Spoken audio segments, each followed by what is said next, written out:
pénzemet kéne már átszámolni inkább. A végét járja. Valaki írt, hogy múltkor 1800 forintod volt, most meg utazó, meg izé. Hát igen, de azóta voltak live-ok, azóta dolgoztam. Ez nincs nyitva. Ó, egyik volt.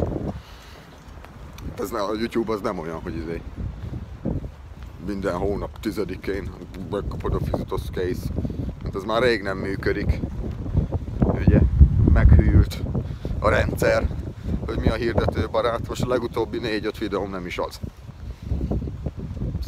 Nem csináltunk semmit pedig. Hanem, na. Hát mit kezdem magyarázni? 2012 óta így működik a YouTube, ráadásul világszerte. Az orosz csajt nézed, ha a japán fickót, így működik. Van rajta tartalom, akik szeretik azt a tartalmat, azok meg támogatják, miközben live-ozik. Csak annyi, hogy közben bejött a Superchat funkció Magyarországon.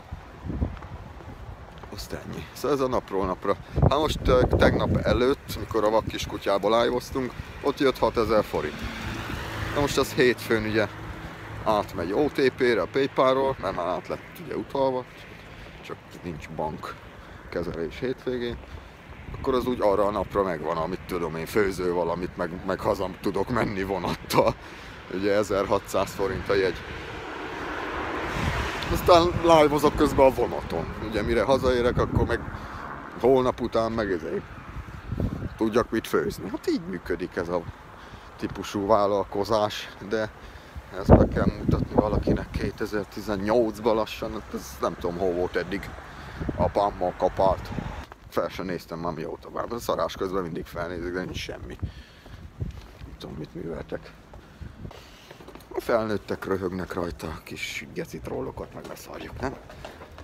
Hát igen, de azóta voltak